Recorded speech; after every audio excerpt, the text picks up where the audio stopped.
All right, thanks everybody for starting your mid-camp journey here with me today. I was looking through my notes and it's been 6 years since I've been at mid-camp, not since 2019, so I'm excited to be back. So this is effective bug handling in Drupal, strategies for success. I do have the slides available at this bit.ly link, bit.ly/midbug25, and a QR code. I'll also have this up at the end of the presentation as well, so if you don't get it now. So who am I? My name's Mike Miles. I've been working in Drupal since 2008, I think. I'm one of the co-organizers of New England Drupal Camp, which is in November. If you want to come to New England in November, you should. We're going to have our third annual Higher Ed Summit there.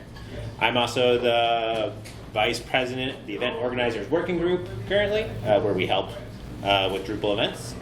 And my day-to-day, I'm the Director of Web Development at MIT Sloan, where my team and I are responsible for the public-facing web properties of the school, mainly the school's website, which is mitsloan.mit.edu. It's a Drupal 10 website if you're interested. But if you want to know more about me, there's my website, mike-miles.com, my LinkedIn, stuff like that. Cool? All right. Oh. This website encountered an unexpected error. Try again later. Who's ever seen something like this? All right, just about everybody, right? Yeah, everyone. If you've worked with Drupal, you've seen this pretty generic error, which means something's gone wrong with your Drupal website. What happens next? Panic, usually. People aren't sure what's going on. They freak out. Your end users may freak out. Your stakeholders may freak out. You may freak out. And that's okay. But why do people panic when they see this happening, especially when you see this happening on your live site? My belief is because of a lack of trust. When you see this happening, you've realized, or whoever sees this, that they don't trust what's going on in the system. They don't trust what's going on with the team that manages it. They don't trust in the action they performed if they're like a site builder or content editor. And so that lack of trust builds panic, and then panic sets everything on fire, and you have the little dog with, everything's fine, but it's not. And so really, for successful bug management, it's all about building trust. I could add in the presentation here. I won't. I'll give you some more details. But it's all about building trust in the team, in the system, and in the processes in place for managing that system. Right? Because if people trust the processes, they trust the system, they trust the team, then when bugs do happen, which no matter what you do, you're always going to have bugs. They're going to happen. But if people trust the team, the system, the processes in place to deal with those bugs, they're not going to panic about it. It's going to give the team responsible for the website breathing room to actually solve the problem and not like just throw the kitchen sink at it, and just randomly try things and make things worse. So this talk is all about building trust and what's needed to do that for managing your bugs and being successful with that. And what's needed to build trust in your system is clear communication methods, having those established so that you can talk about what's going on and people can tell you what they're experiencing. Effective treatment methods for dealing with bugs when they do happen so that you can quickly resolve them or in the long term resolve them. Establishing preventative measures to prevent bugs from going out in the first place, because if they don't happen on the live site, they never really happened at all. Right? It's just work in progress at that point. And then making steady improvements to the team, to the system, to the processes in place. Because if you're making steady improvements, you're reducing the repetition of bugs happening, making the system more stable. People are going to feel more trustworthy with the tools in place, what they can do, and then overall with whatever the website represents. The company, the organization, right? If the website's stable and working well, people are going to trust it. Now, these are very high-level things to talk about for bug management, and this is, Drupal Midcamp. So in these middle areas, I'm going to talk about some Drupal specifics to give you a better sense of what you can go forward and do to quickly treat bugs you see, and Drupal-specific things you can put in place to prevent bugs from the first place. So communication, right? This is preventing panic by providing information. The more information people have, the more they understand what's going on, the less they're going to panic about it. And there's two sides of communication. In development, but in dealing with bugs, there's informing your communities about what's going on and telling them, hey, we know there's an issue, we're dealing with it. But then allowing your communities to inform you, because 90% of the time, if there's a bug in your live site, it's not going to be found by the development team, it's not going to be found by your site builders, right? You're going to find that before it goes out. Most of the time, live site bugs are coming to you from the community. So you want to make sure you have a way for them to tell you what's happening. So for informing your communities, there's a couple things to focus on.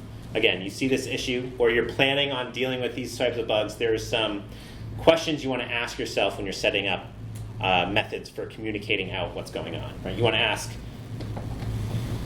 ask, who needs to know about this? Why do they need to know this?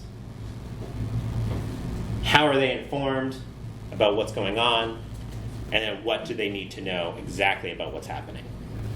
These are just good questions as a team to, when you're not dealing with bugs or not panicking, to think through these questions and really establish who your communities are that you need to tell about bugs. So breaking down these questions, like who needs to know and why, there may be a couple of groups of people. Maybe people who are, or definitely people who are directly impacted.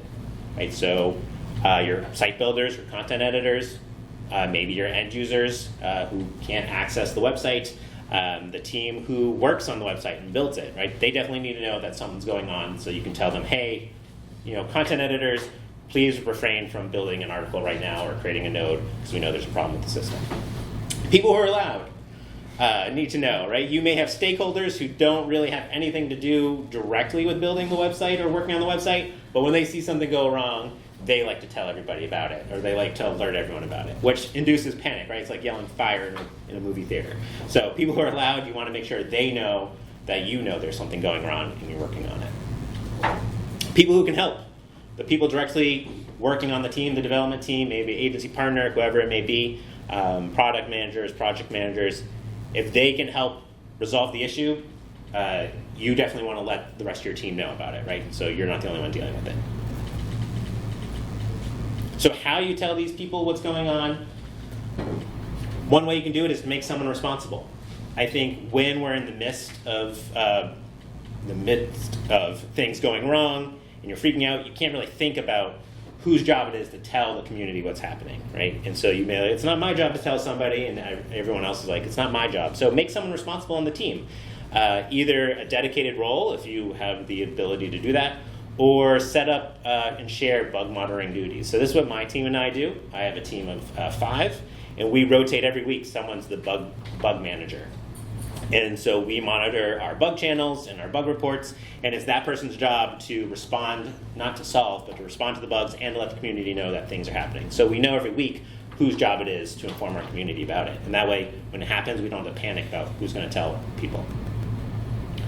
So select a communication channel that makes sense. For the different audiences you may want to inform, right? You may have an internal Slack or chat tool that your organization uses for like your content editors and your site builders. You want to let them know there. Via email address internally. Maybe a status page for your external site end users, right? Status page is actually an Atlassian product you can purchase. A lot of organizations use it, where it'll tell you the status of a system, and you can post messages there about what's going wrong and what's being done about it. Good way to inform the public, etc. And then use an appropriate tone. You may be freaking out about, you don't know what's causing the bug, the homepage is down, you don't know why, but you don't want to project that fear, right? You want to project confidence that your team is able to handle the problem. So use a calm and even-keeled tone in these communication methods. Just be like, hey, there's a problem, we're dealing with it, we'll let you know what's going on. And then provide only relevant details. If you are more of a developer-minded, or you're really into Drupal and you know the ins and outs of it, and you may have an indication that, say, there's a module update, a config change that made the problem, telling that technical details to non-technical audiences doesn't reduce the panic, right? It makes them feel like they don't understand what you're saying, thus they're going to keep panicking. So you want to think about, what do they need to know, what level of details do they need to know, and tell them that. So like your end users, you may just say, hey, the website is currently experiencing intermittent issues with the homepage, we're working on it. But then to the rest of the dev team, you may say, hey, we just pushed this release and we updated this module. I think that's what's going on. That's breaking like our node creation process. So that goes into what to tell them. And that's 3 things. No matter who the audience is, you want to tell them what has happened, how it's being dealt with, and when and where to expect an update. Again, what you tell them in these 3 things will vary based on the audience, but at the very least saying, hey, we know there's an issue going on with the website, the team is currently looking into it, check back on this Slack channel in an hour and we'll provide an update. Or on our status page in the next amount of time, we'll provide an update. So when you give people those three things, at least they trust the team that's working on it to solve the problem, and they feel like they're going to be informed, so they don't have to freak out where to look to get the information. All right, so the other side, where most of the time you want to get the input from your communities about the bugs that are happening so that they can tell you and you can resolve them before like that high-level stakeholder, that investor sees it. Again, you're dealing with this issue. Let's say the homepage is down. What do you need to know from your community to be able to deal with this bug? First, you want to think about who can raise bugs to your team, to the team responsible. Is it everybody? Is it end users? Is it just internal site users, site builders? Think about who you want to be able to raise bugs. And you may not want everyone to be able to tell you what's going wrong. How can they alert you about the bugs? What methods do you have in place? Or what can you put in place so that they can accurately and quickly tell you when something's going wrong? What information is critical for you to know, for the team to know, to be able to help resolve and successfully fix the bug? Those are my three questions, yeah. So who can raise bugs and how? Again, a number of audiences you may want to think about. Site visitors, maybe, through like a website form or a contact address. Of course, the website's down. How are they going to get to a form on the website? But this is where you have an external system like status page. Again, it could be helpful because it's separate from your website. So they could go there and have an email contact address there. Maybe you want site visitors to report you to things. Maybe you don't. Internal site users, for sure, like your content editor, your site builders. You want them to be able to use your internal chat platform, a known shared email address. Maybe they've learned from like user guides or training guides, so they can quickly address to the team responsible. And fellow team members. Right, you want everybody who's working on the website, who's responsible for the website, to be able to raise to the team issue they see, so that can be dealt with. So again, chat platform, email, maybe for the most extreme circumstances, text or direct phone calls. After hours, no developer wants to get that, but if it's a high impact time, you may want that to be available. Critical information that you want to be able to receive from your community for being able to successfully deal with bugs. One, where did the bug occur? If you get no other information, this is it, right? A link to the page. A number of times I deal, when I'm the bug manager, or anyone on my team is, the worst thing is when someone in our Slack channel says, hey, I'm experiencing a bug, my page isn't looking correct, and they give us a screenshot that has everything except the URL, right? Yes. Yes, everybody recognizes that. It's like the one thing I need. Like, I don't need the screenshot, give me the page. That's all I need. Ideally, that's what you get. Because then it makes it so the team can go in and see if they can replicate it, if they can recreate the bug, if they can pull it down locally, and do it on their own machine so that you can quickly diagnose where it's happening. Is the bug still happening? Right? If you go to the page, can you see the bug still happening? Can you replicate it? Does that person only see it once? Can they check in another browser? If not, that can indicate if it's a user problem or if it's a system problem. So knowing if it's still going on. What actions were being performed at the time the bug happened? Ideally, you get a list of steps to reproduce the bug, right? Because you need to be able to reproduce it to accurately say we've resolved it, right? If you're like, I think this will work, I wasn't able to replicate the bug, but I think these changes are what we needed, you're kind of shooting in the dark, right? So if you get a list of steps to reproduce what was going on, that's also helpful because if those actions don't reproduce the bug, that could indicate that what that person was doing may not have actually caused the bug, just would have been a coincidence that they saw it, right? So you can narrow down the scope. And what type of user was performing the action? Was it an end user? Was it a logged in user? What role do they have? If you know this information, that can help you narrow down, again, where in the system, and I'll talk about this in the next section, the bug is happening, right? Because if it's happening for everybody, it may be a problem with your hosting, it could be a problem with the website itself. If it was a specific user, it could be a browser issue, a cache issue. If it's a certain user role, it could be a permission issue. So if you know these critical information, again, the number one thing is that's where what you want to get. Again, with my team, when we get those screenshots without the link, we say, thanks for alerting us. Hey, can you tell me what page this is on? Yes. Yeah, another useful thing could be the time that it occurred. Yes. And then you can narrow down the logs. That's great. Yeah, the time that it occurred, because sometimes people will be like, yeah, I saw this an hour ago. And you're like, that's helpful. Hopefully my logs still have enough information in it that I can see that. And that's where you want to be able to replicate it too, because you can use timestamps. But yes, when it happened, when it occurred, because that can also tell you what other actions were being performed. Like maybe it happened in the middle of a release when code was changing, right? So treatment. This is reducing panic, being successful by determining a cause and implementing a fix. Right? This is like what we want to do when a bug happens. We want to solve it. We want to make it so it's not happening anymore. There's a 3-step process to treating any bugs. There's determining the cause, which we're going to dig into. There's developing the fix, which we're also going to get into, again, with a little bit of some Drupal specifics. And then deploy a solution, which I'm not going to get into too much because every different team here has a very different deployment process, right? So it wouldn't make sense for me to tell you what to do to deploy a bug fix. So determining the cause. When you see this error, you're freaking out, the home page isn't working. Again, there are some questions you want to ask yourselves, and you do this in the moment, but knowing what to think through will be helpful. Who's experiencing the bug again, right? What type of users are seeing this issue? Where is the bug happening? Hopefully you have the page. You can check multiple pages and seeing if it's happening in multiple places. What is happening on the site? What else is going on? It speaks to the timestamp, right? Was there other actions being performed on the website? So maybe those are causing the problem. In a sense of who's experiencing the bug, usually it's 3 different levels of people. One user is having the issue. Specific user roles are having the issue, or everyone's having the issue. And generally, the impact of a bug, I see it move in this direction, right? If the home page is down for everybody, that's bad. That's a big impact. Of course, if your one user is a really loud person, that could be a very big impact also.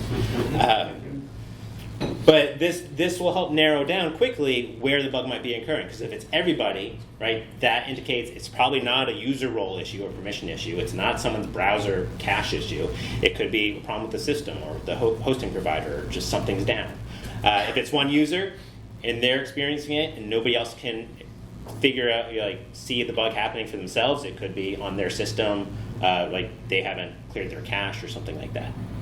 And if it's a specific user role, that indicates usually it's like a permissions issue that you're dealing with. Maybe something's changed there. That doesn't mean necessarily Drupal permissions for the user role, but could be code change that is filtering out because of user roles, something like that. Next is to figure out where the bug is happening in Drupal. This happens usually one of 3 layers. On the display theme side, so if something doesn't look correct. Functionality, something's not working as expected. Or on the data, something was not stored correctly or retrieved correctly. I think of the severity of a bug in this direction, though if your home page is not displaying, obviously that's a big, severe issue. But if your data is corrupt in your database, that's bad for a lot of reasons, because it may indicate that there's a problem saving a lot of information on your website, and that's hard to retrieve and hard to restore. So if you can narrow down, like if you can say, all right, well, the styling is off, so it could be a theme issue. That's not that big of a deal. We can fix it. We know where to look in the theming layer. Functionality, users aren't able to save things correctly. Then we can indicate maybe it's a problem with modules or hooks. And if the data, if you can do a direct database query to see if the information is stored correctly, that can tell you, all right, it's a pre-processing issue. The data has been retrieved, it's been saved correctly, but taking it out of the system and getting it to be displayed, that's where the problem's occurring. Whereas if you're able to directly look in the database and say, this information is corrupt in the database, that can indicate that's a problem saving the data. And you can look at what code you have in place that is involved with saving that information. What's happening on the site, right? This is important. Check the logs. This goes to the timestamp, right? In your Drupal database logs, admin reports, recent log messages. If you can get the timestamp and hopefully you're keeping your system, your Drupal website up to date and running smoothly so your logs are not full of just random issues that you're just ignoring and you haven't been solving. This is why you want to go through that every now and then and clean up all the little issues you find in your logs so that they're relevant and useful. So if you get that timestamp and it's within your logs, you can look and see what else is going on the website at that time. Hopefully you get the actual error message on what piece of code is affecting it.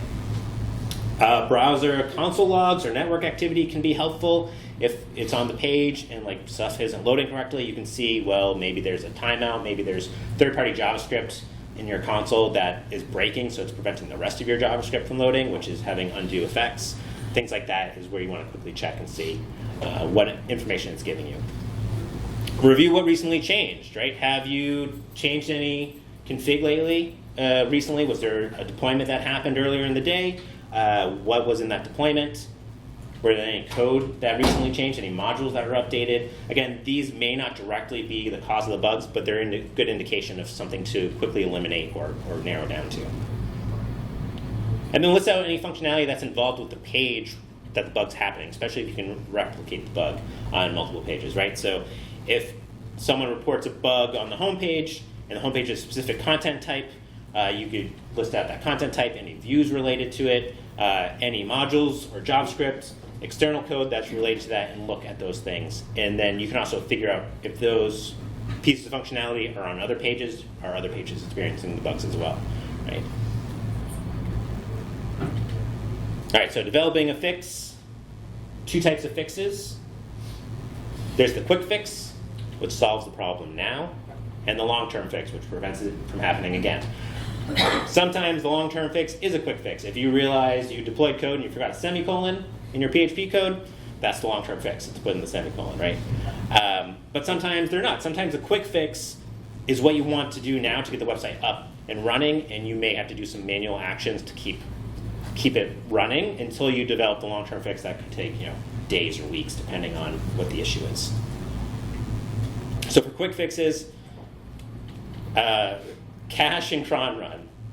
I see some nods. I used to have a custom drush command called magic, which when a client says, hey, the website's not looking correct, this page is broken, I would run drush magic, and like 90% of the time it would solve the bug. Well, great. Now that's a quick fix, right? Because that means under the hood there's something that's building up, there's some errors going on, but quickly I could resolve it that way. And there were times in the past where I had to run this multiple days in a row while we were developing the long-term fix. You can update config settings in Drupal, from Drupal 8 on, via the admin, by importing or exporting single items, right? So if you realize if you narrowed it down to a user role, there's a permission change. Obviously, you can go into Drupal and make that permission change or set it back. That may get undone on your next release and your next config import, but it's a quick fix to resolve it now while you work it out to be part of your code base. For more complex things, say you notice there's a problem, you've narrowed it down to a Drupal view. Hopefully you have views UI turned off on your production site from a security standpoint, but you can export the view config, import it locally, make your changes, export those changes, and then re-import all through the Drupal admin. Ideally, you don't want to do this, but again, they're quick ways, because say your deployment process takes a while, and you want to get this fixed now, those are the ways you want to do it. And then executing drush commands. Caution, there's danger here, but you could use drush to run PHP code to make changes. If you notice there's a corrupt node with data wasn't saved correctly and you're not able to access it through the admin, maybe you want to write a drush command that loads that entity, makes the change, and saves it. You want to test that on a lower level environment before you do it, but it could be the quick fix to save the day. I once had a project where it was Christmas Eve. We had the day before we did release, and it turned out we corrupted. I think we migrated from one to media entities or something, and we corrupted some data accidentally. So I had to write a drush command to loop through all the affected nodes and just update them because it was a one-time thing, and I didn't want to spend the time on Christmas Eve to do the whole deployment process. I just want to get this done and celebrate with my family. So I did that, and then we did the long-term fix after the holiday. The long-term solutions, ideally, this is what you're dealing with, and this is what you want to stick with and develop. Could be as simple as updating config, right? You've noticed it was a permission issue, you changed the permission issue, you committed that to your code base, you're good. So for entity settings, user permissions, use, etc. Updating on your theming layer, right? It may have been a theme issue, a template issue, so you're updating your CSS or your twig or the hooks involved with displaying data. That's where your long-term fix are happening. You could argue that having to update theming hooks is a long-term solution or not, right? If you're trying to rectify issues of the output, is that the right place to do it? That's up for debate. Updating custom modules, most of the time, if you're making code changes, it's probably, and something goes wrong, it's a problem with your custom module versus contrib module. That's not to say contrib modules don't have issues. But those contrib modules are more likely to be seen by other people, and you can find out the information there. So updating your hooks or your event listeners or whatever module code, JavaScript you have, etc. And then updating third-party code. This would be your contrib modules that you're using. You may need to update them because there's a new release where they realized the bug and they fixed it. You learn that from the community on the bugs or the bugs issue queue for the module. Maybe there's a patch available that you can apply, or the module isn't working for your needs, and so you develop the patch, and hopefully you contribute that back.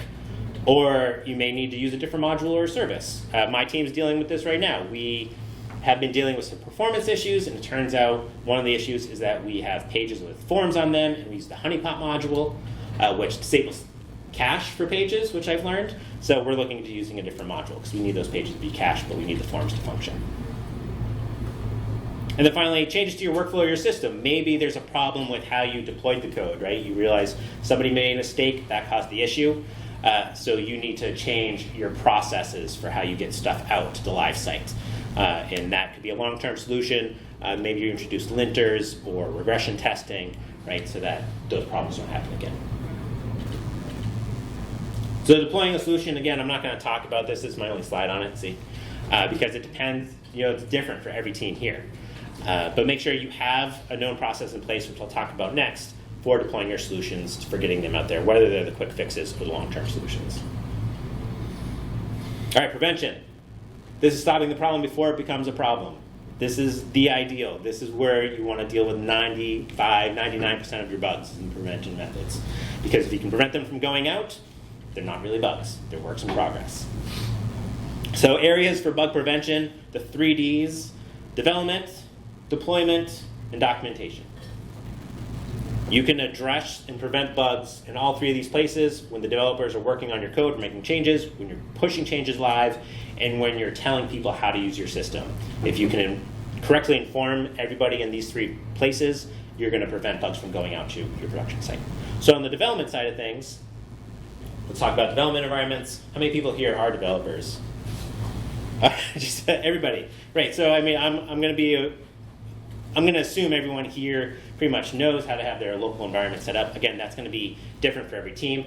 But ideally, your local development environments emulate production as close as possible.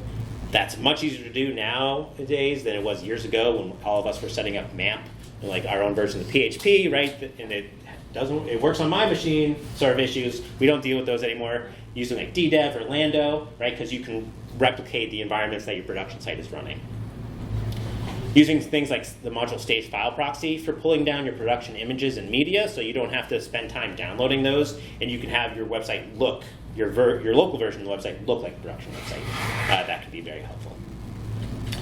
Making it easy to update and refresh your local environments. This is key because if the developers can't easily update their environment, then they may not be able to replicate the bug because their local version of the website is 3 weeks out of date because they didn't want to pull down the database.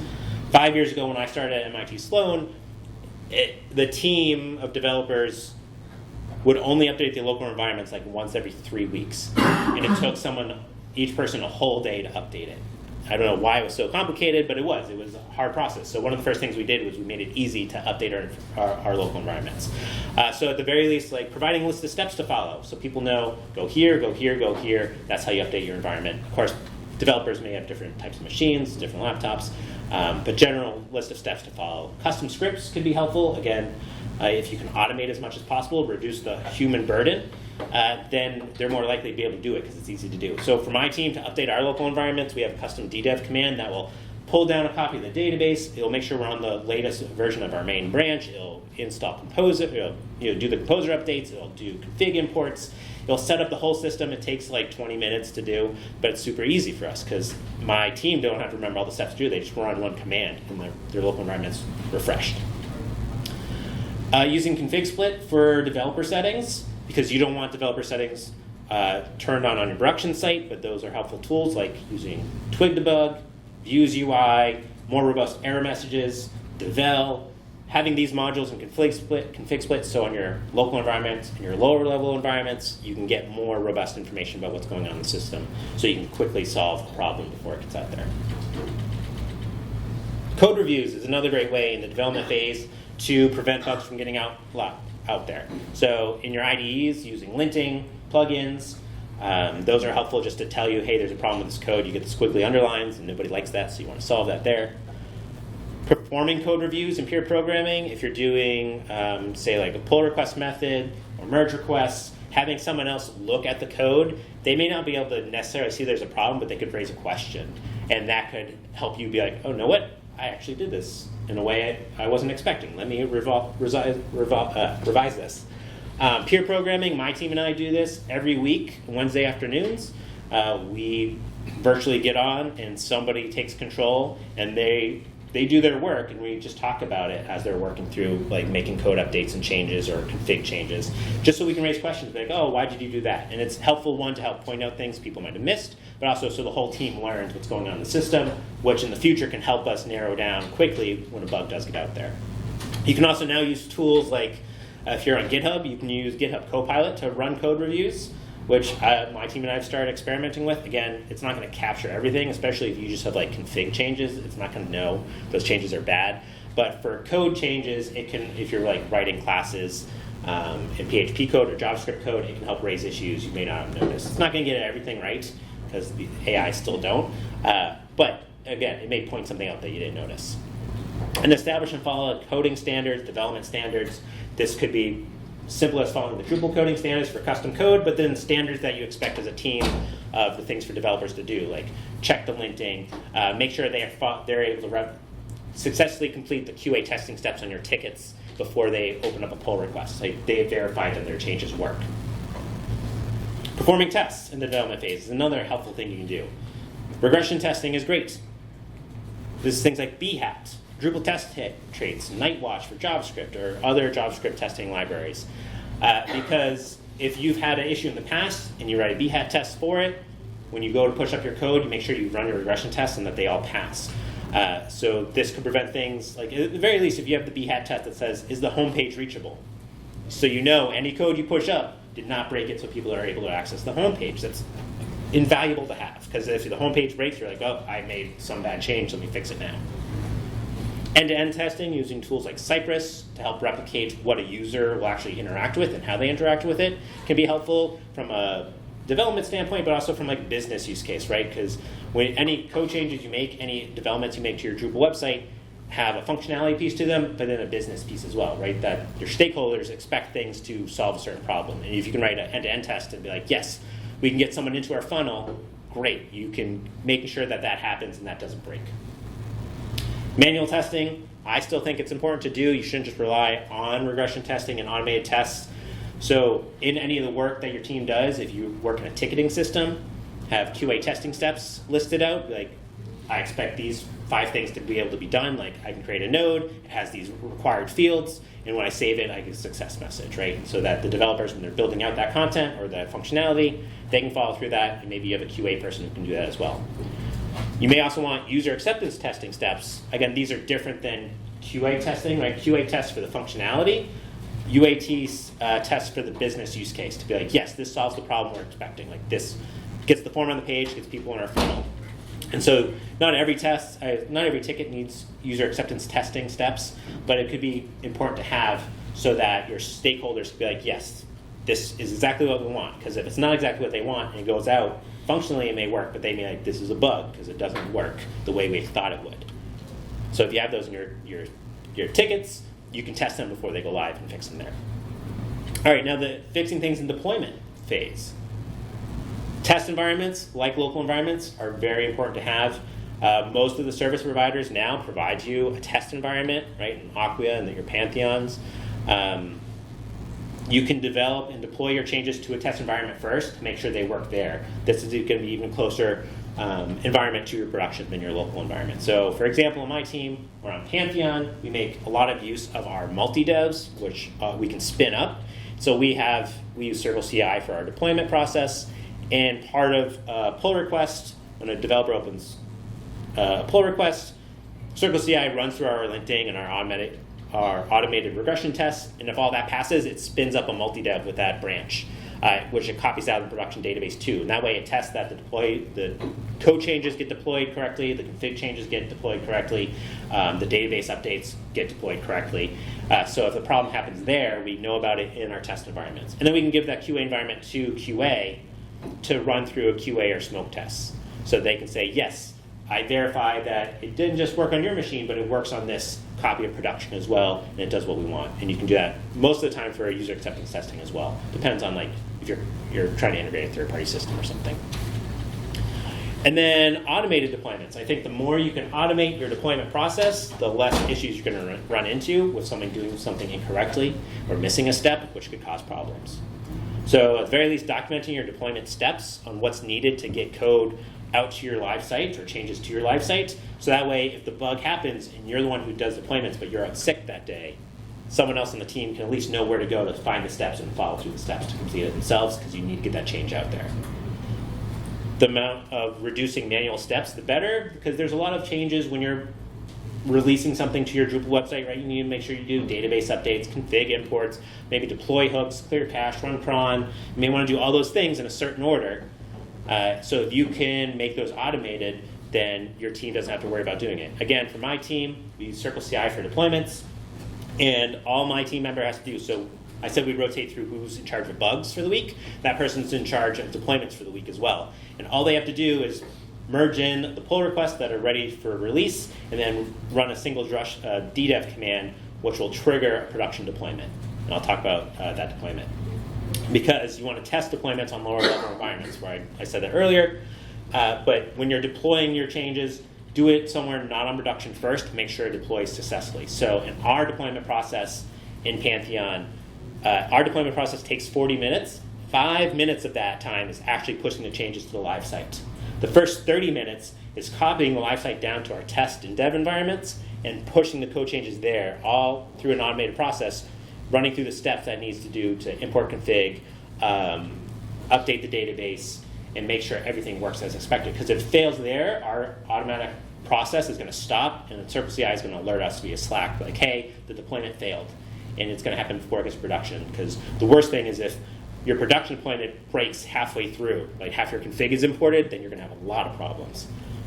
So if you can test on lower environment, if you can do it in an automated way, that can be very helpful to prevent those issues from going out.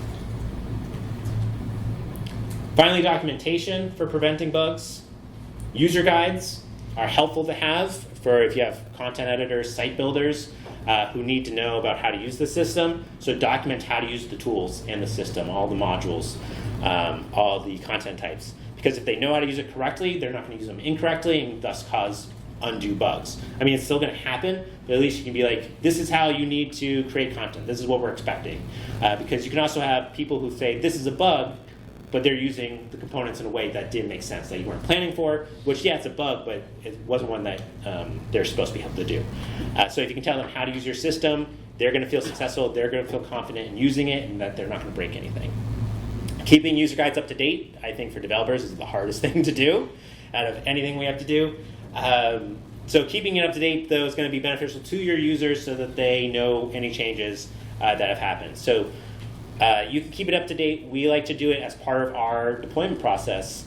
And we use Jira for ticket management. And one of our swim lanes, most of the time it happens right after deployment, but the next swim lane is documentation. So if that ticket, not every ticket needs documentation, but if it needs documentation, we have it listed in our ticket and in our workflow, so we update our user guides there. Like, we've added new fields to this content type, so we want to make sure we've updated the description of that content type so people know about the fields. Provide trainings. Teach people how to use your system. Teach your content editors how to use it. Teach your end users, potentially.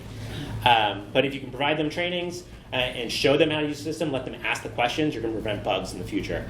So one of the developers on my team, Nate, he's our testing lead, or our training lead, I should say. So any new content editor, we have like 120 content editors on our websites.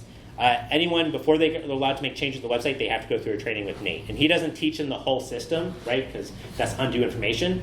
But we learn about what their role is going to be, what part of the website they're going to be touching, what content types they're going to use, and he trains them on just that stuff. Like, these are the things you need to know. Any other questions, come ask me afterwards. And then inform the community when large changes have been made. When you've made a lot of significant updates, hopefully you're posting that in like your Slack channel or some other community information that says, hey, we've made these changes, you should check on this.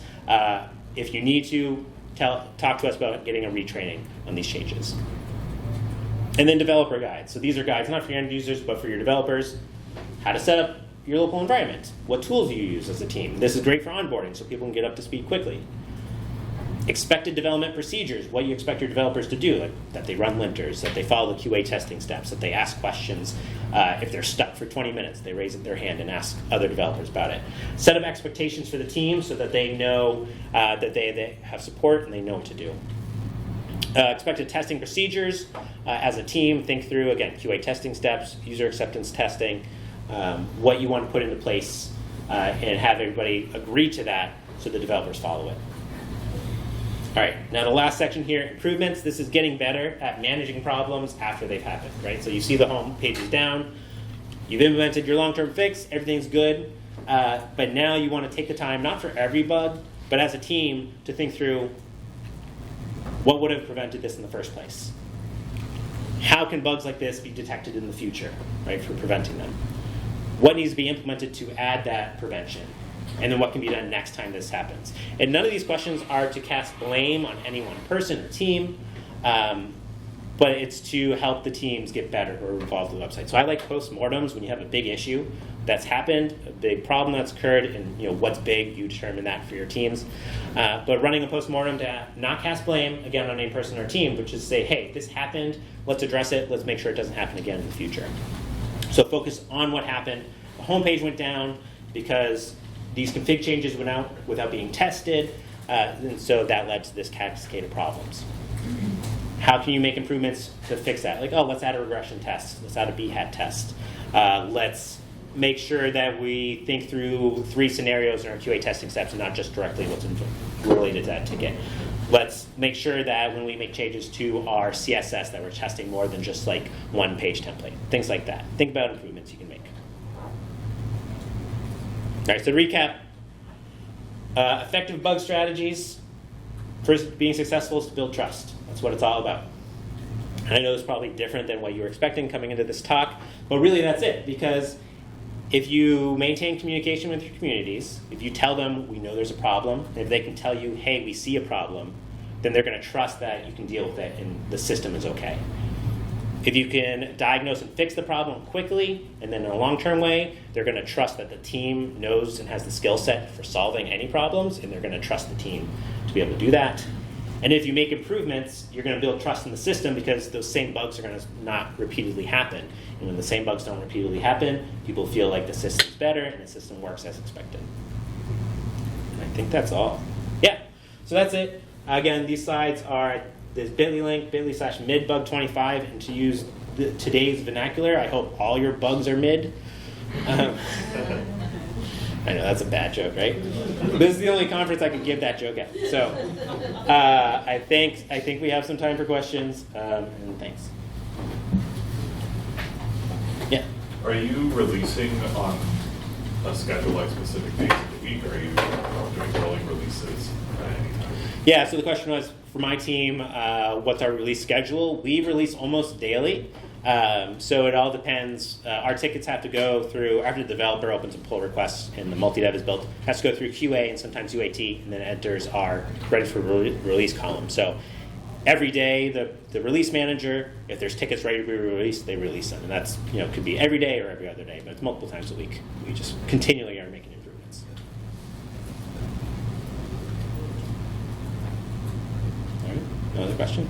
Yeah. I think one thing to think about is when you build a good process, it's a marketing tool. Yep. It should be part of your presentation that when you're talking to a client, it's maybe not on the RFP, but it's like, hey, this is what you're buying, this is what our agency does, and this is how we keep mistakes from happening. And I think that's something that marketers don't, that's something that people that are buying services don't think about, but that we think about, and that's the added juice that we add that can make a difference between us and another. Yeah, that's a great comment, that having these established processes in place is a great marketing tool, because you can tell potential clients, not only are we going to build this for you, but here's how we make sure that it's working as expected. Here's the systems we have in place to make sure that it's going to do what you need it to do. And if it doesn't, here's how you're going to be able to tell us about it and how we're going to fix it. It's a great Building trust, right? That sets exactly. an expectation at the start of a project. It's like, hey, there's going to be problems, and this is how we deal with not having problems. I think that also sets up credibility, because if you can explain it, be like, we've dealt with problems in the past, and this is how we've learned from them. Like, I feel much more confident of hiring an agency that has shown me they can fix things versus one that's like, shh, we'll figure it out when it happens. Like, yeah, we can trust us, but yeah, having that and showing that is very helpful.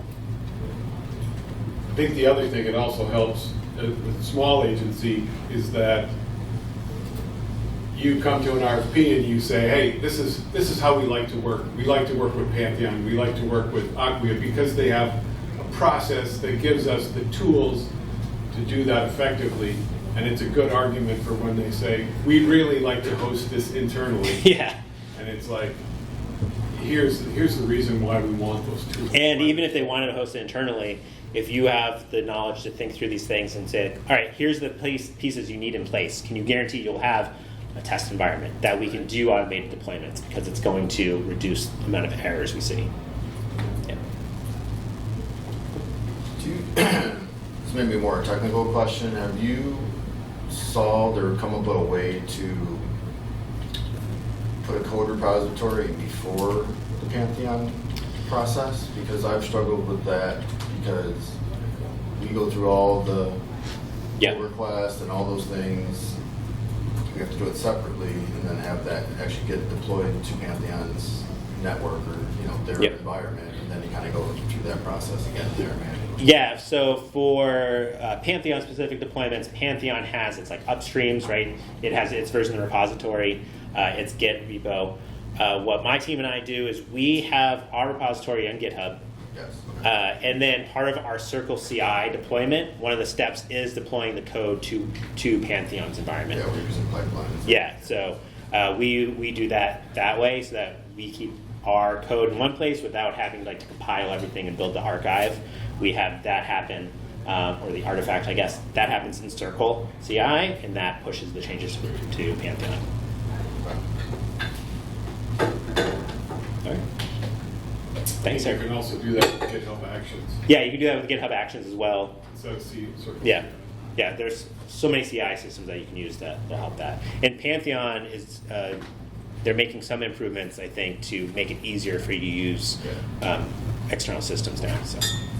Yeah, pipelines works fine, but it's Yeah. just one method, Did you try with your team new autopilot on Pantheon that was made available? Recently they made it available to more accounts than before, and I had some challenges because we had certain module configuration, like, we can't do that, we need something else. Yeah, so the question was, have I tried Pantheon's autopilot tool? And no, because of our workflow of having everything separate in GitHub and it wasn't all directly managed in Pantheon, autopilot wasn't going to work for us for doing the module updates and things like that. I'd rather have my team in charge of that so we know when those changes are made. As much as I like to use AI, I just distrust that process of automatic updates with autopilot. Can you run autopilot just for testing so you don't? I don't know if you can run autopilot just for testing. That's a You should ask. I should ask. I do have a GitHub action that every Saturday night it runs just to check which of my modules are out of date. It doesn't update them, but then I get every Monday morning saying, here are the modules that have had security releases that you should update. And it'll try to update them just to see if it has any problems. It won't commit the code, but it'll open a PR for me that shows those changes, which can be helpful. Another service you might like is Diffie. Yes. Yep. Diffie is visual. Diffie is just visual regression. Yeah, visual regression. Autopilot is kind of combined. We're also experimenting with Playwright with Performance Labs. They did a very big project with us, and I'm just trying to figure out who is doing what works, and how to optimize custom testing versus Yeah, you can use what's out of the box. Autopilot for visual regression testing, Playwright. My team, we've been implementing Cypress for visual regression testing. That has some complications about what your source is versus the changes and the overlap there. So that's a whole different. There's tons of presentations on that. So, all right, I'm going to stop the recording. Thanks, everybody.